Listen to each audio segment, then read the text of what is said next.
This Future Construct podcast episode is supported by Applied Software. Applied Software is on a mission to transform industry by empowering their clients and championing innovation with real-world expert consultants. So visit ASTI.com, it's ASTI.com, and please let them know that we here at Future Construct and BIM Designs sent you. Hi, everyone. Welcome to the Future Construct podcast. I am your host, Amy Peck, and today we have Julie Giannini with us, who is the Chief Customer Officer at Egnyte. Welcome, Julie. Thank you, Amy. It's great to be here. So let's dive right in. You have a really fascinating background, so I'd love to hear a little bit of your kind of personal history and sort of how you landed where you are today. Sure. So I'll start with a little bit of a personal note. My father is a civil engineer, and he is retired now, but he spent his entire career in the federal government building bridges, dams, mainly around water resources in California. So I have a lot of fond memories of visiting him in his office and seeing the drawings and drafting tables, and just have a lot of personal interest around construction from that.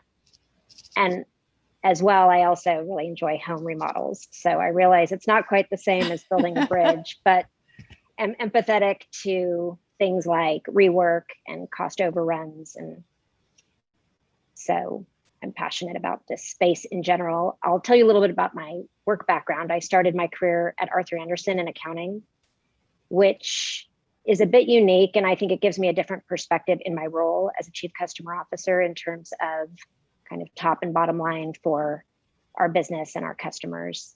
And after a few years there, one of our large clients, BHP Billiton, which is a global steel mining and petroleum company, tapped me to join.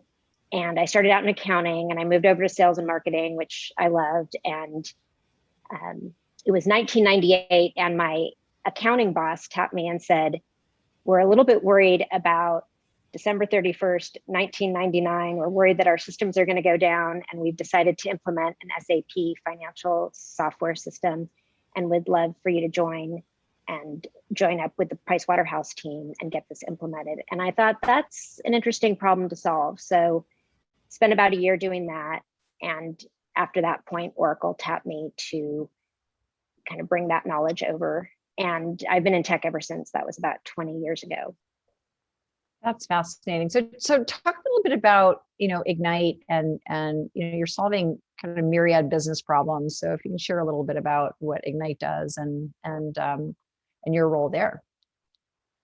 Yeah, absolutely. And I'll tell you a little bit about how I landed at Egnyte. So the company I was at before Egnyte is called Imperva. It's a data governance and security company. And I was running go-to-market and making sure customers were getting value out of our solution. And it was during that time that I started speaking with the CEO of Egnyte, Vineet Jain. And then when I spoke with Vineet and met others on his team, I realized the business problems that they were solving in various verticals like construction, life sciences, financial services were really compelling. I've always had this interest around that intersection between technology and how it solves business problems for customers. So I realized there was an interesting opportunity to come join and help in Egnyte's journey. And so as Chief Customer Officer, what does your day-to-day look like? So what is your primary focus? I mean, besides customers. Sure. I mean, I would say when I think about kind of holistically my role, it's broken out between the amount of time, and maybe it's 30% on customers, maybe 30% on my team, some portion, maybe the rest spent on just holistically the business and growing Egnyte. So it's very multifaceted in terms of solving problems, but with a true focus on making sure that our customers are getting value out of what they purchase and being successful with that. And my role specifically encompasses professional services, customer success, training, renewals, and retention. And so how big is your team? About 100. Wow. Yeah, and we have about 700 folks at Egnyte, and we're growing and we're hiring. So please check us out. That's great. This is perfect. We should put a link down below on our YouTube channel. So let's talk a little bit about, you've spent a lot of time in technology. You spent a lot of time looking at, how enterprises solve problems. And, what are some of the trends you've seen? I think we can all agree that the kind of cycle of, technology innovation has gotten much, much smaller and is much faster.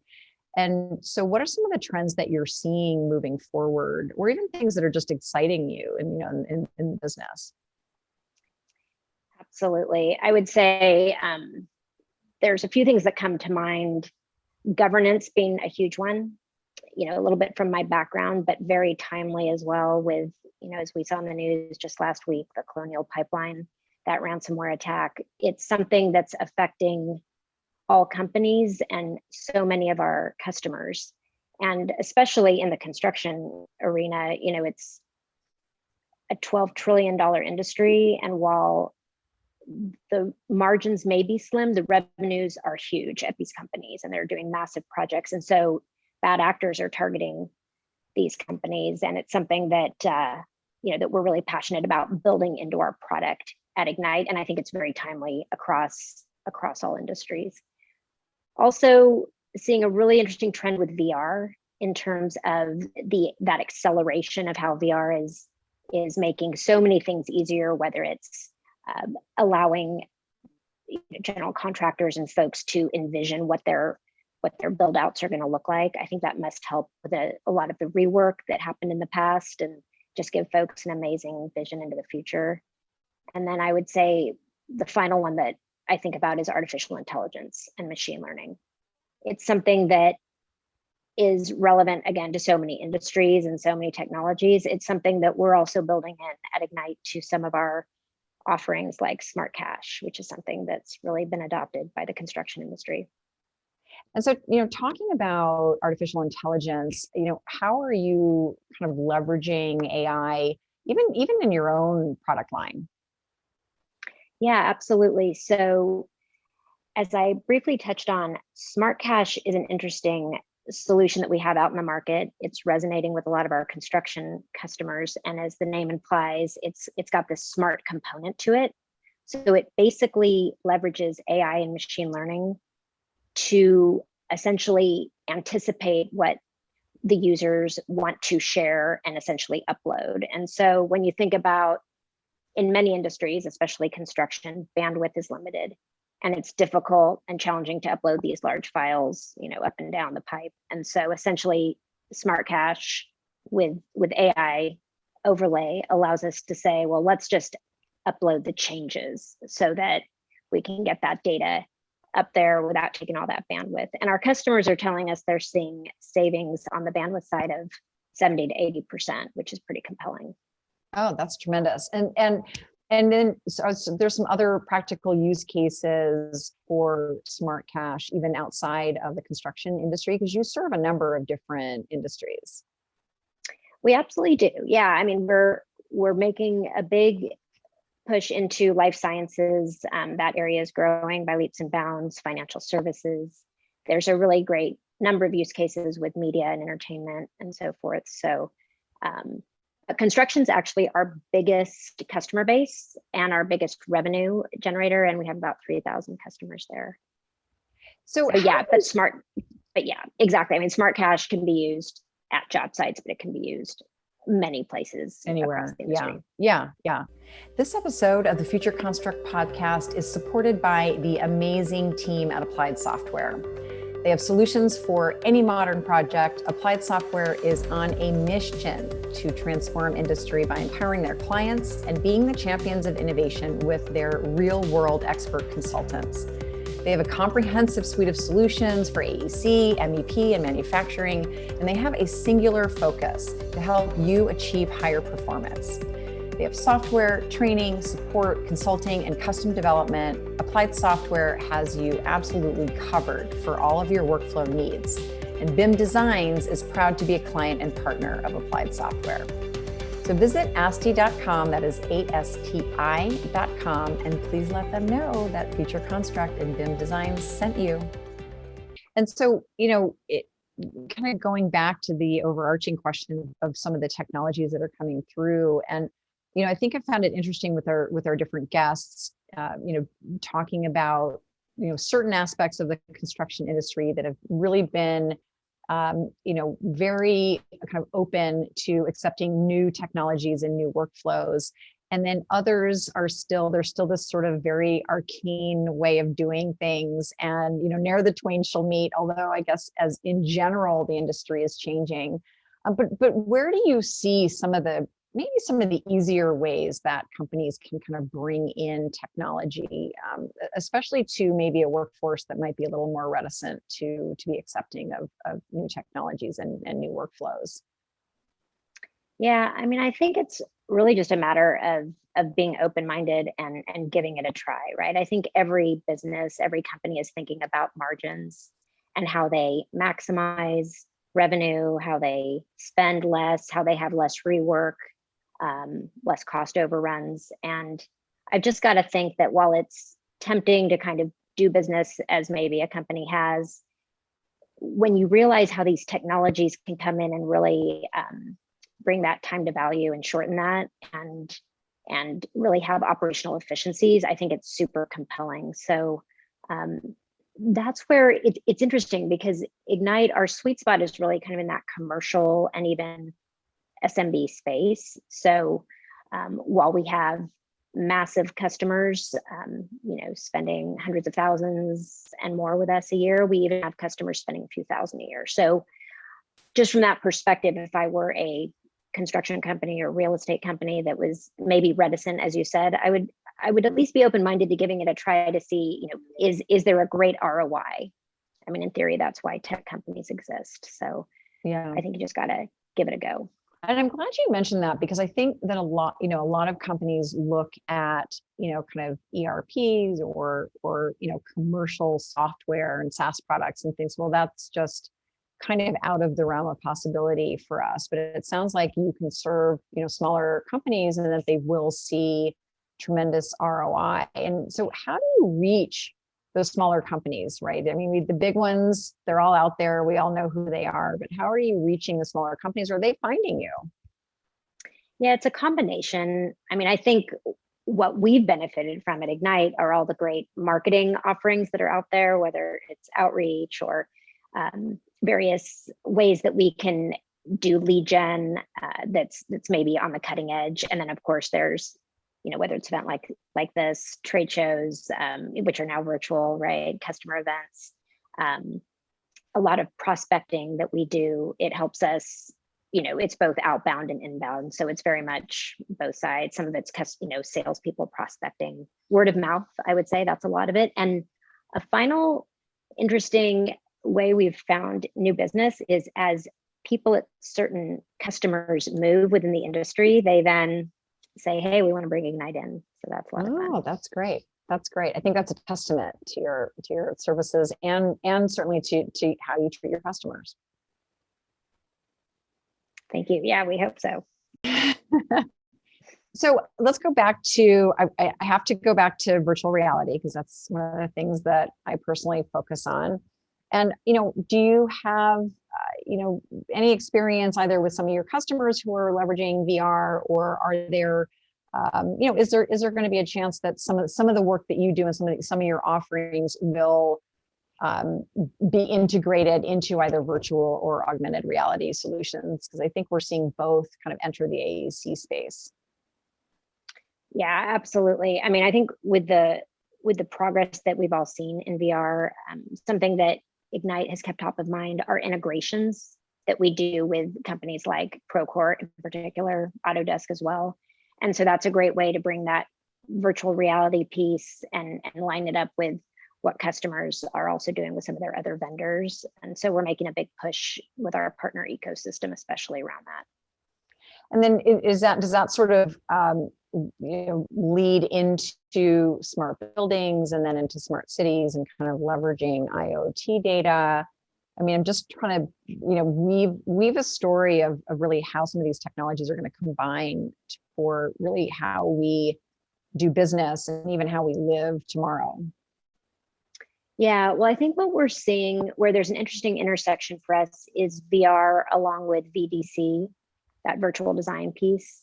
And so as companies are using things like laser scans, drone videos, through things like VR, it's become this compelling issue where they've got this massive amount of data and huge files resulting from that they want to upload and share, and then how they go about bringing that in and making sure they do that safely without any ransomware attacks going on. So there's a lot of intersections happening, and I think that's where the exciting part of the future is with VR.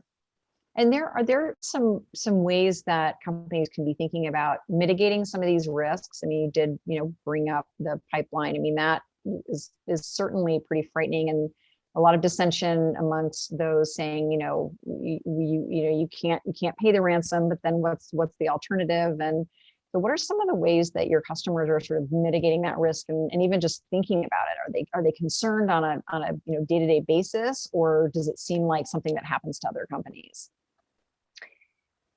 It's definitely accelerating. I would say there are some companies coming to us after ransom attacks and saying, we want to work with you. We want to see where you can help, because we're working on some interesting evolutions of being able to sort of anticipate ransomware attacks and be able to really get their data back within a matter of hours, if not minutes. So it's something that we're testing out. But when you think about that Colonial Pipeline ransomware attack, they had to pay 4.4 million in Bitcoin. Not something a lot of companies want to do or are very comfortable with, not to mention it's a little bit of a mark on the company at times, and maybe even the CEO. It's just a huge amount of risk for these companies. And so when you figure that these companies, and it's pervasive, right? That you may have, on average, I think the average ransom attack is around 5 million. You figure that if you're a company, the cost of protecting yourself, it's like an insurance policy, right? Whether you spend 100,000, 500,000 on a solution that ensures your data is protected and can be recovered quickly is critical, because you figure, especially in the construction industry where there's warranty data that you have to have at your fingertips, risk of litigation, you need this access to your data for many years. And so it's a critical piece that absolutely our construction customers are asking for more. I think the last I saw was that I think it might be as high as like 30% of our construction customers are seeing some kind of a ransomware issue. And so they're really thrilled that they can lean on us to get protection around that. So let's switch to the more kind of positive side of things, and some of the ways that construction companies now are really building in efficiencies. You talked about smart cash, but maybe some other examples, both with Egnyte or even just some technologies that you've been seeing out there that are really helping the process. We had you mentioned Autodesk. We had Amy Marks, who's the queen of prefab, on as a guest, and so that's a kind of a regular topic is how much value prefabrication is bringing. But are there some other aspects of building efficiencies in that you're seeing? Yes, as a matter of fact, there's when you think about, for construction companies, these large job sites, and they have trailers, and maybe they bring in these huge laptops to first get internet access, but then to upload and download files. It's kind of clunky and massive and expensive. And so something exciting that Egnyte has rolled out is the public cloud connector. And this is pretty timely, because as companies are moving away from their data centers and moving all their data up into the public clouds like Azure and AWS, the public cloud connector allows all this data to basically live up in the cloud, and the files can go up and be stored there. And then again, kind of like the smart cache, the changes can flow up and back pretty readily. And so it eliminates the need for those massive laptops to be shipped around. And I think customers are seeing a lot of value from that. We were actually just talking about that earlier today around just all the technologies that are coming that are reliant on strong Wi-Fi connections and connectivities, which on construction sites is always a tremendous challenge. So I think that that's an interesting way to start to think about how we solve for those particular issues. Absolutely. And accessing these large files, right? So how do you do that? And so some of the benefits are, we found ways to, again, instead of like, I'll give you a great case study. We have a customer that's working at DFW, the airport in Dallas, to retweak it and enhance it. And they used to in the past, put a trailer there, print out all these binders of data, like reams of data. And when you think about it, it ends up being pretty static. By the time you print out these drawings, they're old, right? And so with some of the Egnyte technology, they were able to sort of replace that with this whole, in the cloud aspect, and they found themselves saving $5 million in just all that savings of printing, trailer time, and then all the cellular data too that gets saved, where you're not having to, again, be doing dial-up and various costs. So there's a lot to be found in modern technology. That's great. Well, I'm looking forward to the time we can actually then put on some AR glasses and then visualize all the data that we're storing with you. I think that would be the perfect marriage. Exactly. Some Apple glasses. Exactly. Because those are coming. And so taking us into the future, I ask this of everyone. So if you could project yourself into the future, 15, 20 years, and you could bring with you any service or any product or just something that makes you personally happy or makes your life better, what would it be and what would it do? Sure. Well, I have one top of mind currently, which I think is coming, but it can't come soon enough, which is just simply a faster way to charge my electric car. Because currently I plug it in and it just seems like it always takes a lot longer than it should. So I think that one is probably in the works. But when I think about sort of out into the future, 15 years, what I would love, and I got this idea, recently Boston Dynamics launched that robot that Amazon is using to stack boxes. And I thought, how amazing would it be if I could get a Boston Dynamics robot to come into my house? I could kind of store it in the closet when I'm not using it, but it could come out and clean, fold, do laundry. We could maybe even bring it out at parties. I just think it would make life a lot more efficient and fun. I mean, it could be like the next gen vacuum. Yeah. That's what I'm thinking. I love that. I might go off and work on that. It's like a human Roomba. Exactly. I might have to go patent it. So I know. ideas out there. I love that. I'll buy one. I'll buy one for sure. I want one that just makes really good coffee. That's all I need. That would make my mornings. Well, it's been an absolute pleasure speaking with you today, Julie. Thank you so much for coming on, and we look forward to speaking to you again soon. Amy, it's been a pleasure. Thank you for having me.